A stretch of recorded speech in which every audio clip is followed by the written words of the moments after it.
It's soft, like a baby's skin. For softer, smoother skin, switch to Dove. And Angela Rippon, together bringing tonight's news home to you. This is the New England News. Good evening. Tom Ellis is off tonight. Dion Willis is on special assignment in Ethiopia. I'm Kate Sullivan. R.D. Saul joins me at the anchor desk. And topping the New England News, hopes are now dwindling tonight. The 27 coal miners trapped in a Utah mine in Ethiopia. The tragedy brought on at how Chopper 7 stood in for some reindeer today so Santa could get to a few out-of-the-way places. And a bit later, arts and entertainment editor Angela Rippon takes in the new production of Jerry's Girls.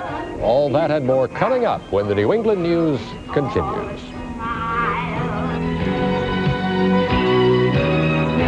Introducing St. Regis Blanc, wine without the alcohol. Wine for the road? Outrageous. No, St. Regis. Wine without the alcohol. Wine before the big meeting? Outrageous. No, St. Regis. Wine without the alcohol. St. Regis Blanc, for times when you want all the crisp, refreshing taste of white wine, but not the alcohol. A taste this good without the alcohol. It's outrageous. It's St. Regis. Delicious.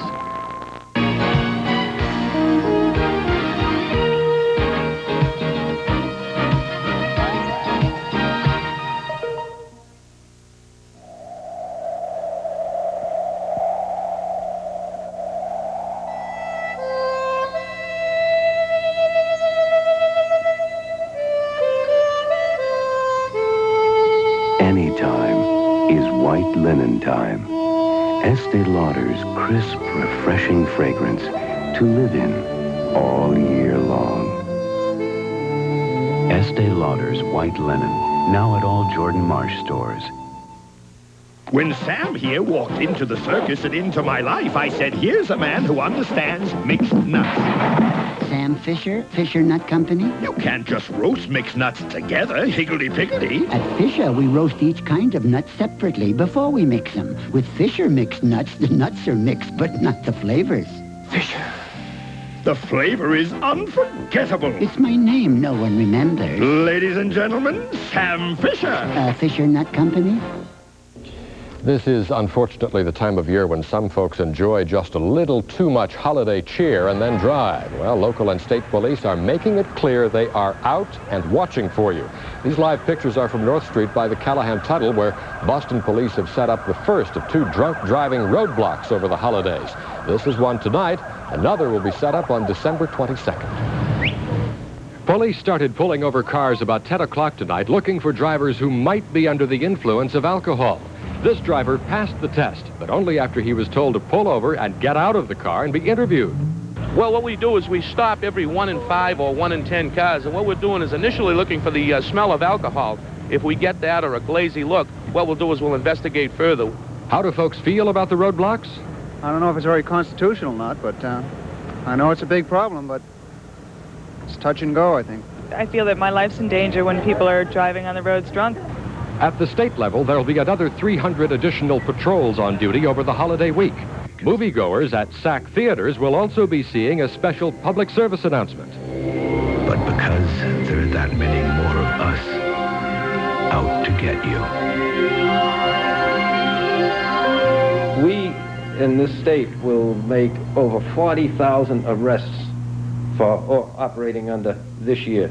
Last year it was at 34. So we're very serious about it, and I do believe we are impacting the problem. Back live in Boston, where police say this roadblock near the entrance to the Callahan Tunnel will be in operation until about 1 a.m.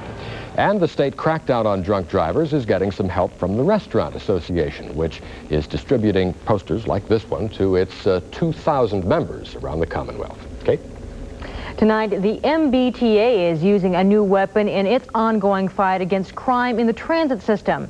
It's a $4 million subway radio setup linking all of the dozens of cities and towns served by the T.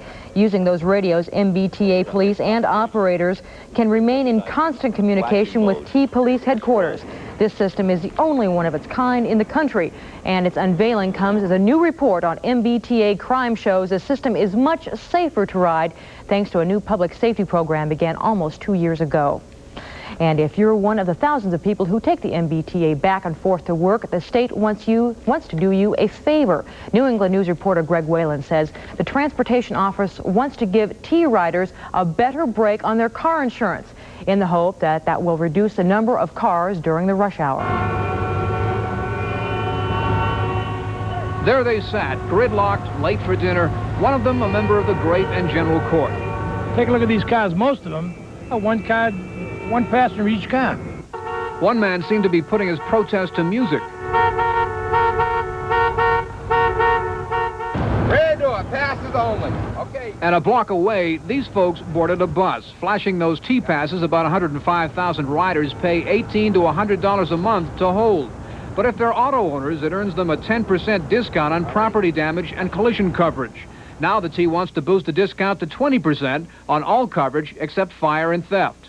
Would you ride it all the time if you could get a discount on your insurance? Certainly would. Certainly would. Is it worth it to you to get out of this traffic? Of course it is. Of course it is. You know. It's a big incentive for more people to use the T, which should further reduce congestion, make our street system work better, and further reduce accidents. It's estimated the T-Pass discount could save commuters up to $200 a year in high-risk auto accident areas, but they'd have to hold the passes at least 11 months of the year. Do you think that's a good idea? I guess so. Do you use it often? I use them every day. But one of the most oft-cited reasons for not riding the T is that the service is poor, and sure enough, we're at Savin Hill Station, and this train is being taken out of service. It's not worth the aggravation. It's really bad. It's the red and the green lines that you hear about a lot of problems. It's very much directly related to the quality of the equipment, and that is on the mend now. The equipment's already been ordered. So help is on the way just as soon as you get out of all that traffic. Greg Whalen, the New England News. There's been no comment on this proposal by Insurance Commissioner Peter Hyam. Hyam is expected to set next year's auto insurance rates within a few weeks. A Roslindale man is under arrest tonight, charged with the hit-and-run death. Transportation for a Santa carrying out a long-time tradition in this area today. Santa flew aboard Chopper 7 and delivered coffee and tea to people manning lighthouses along the New England coast.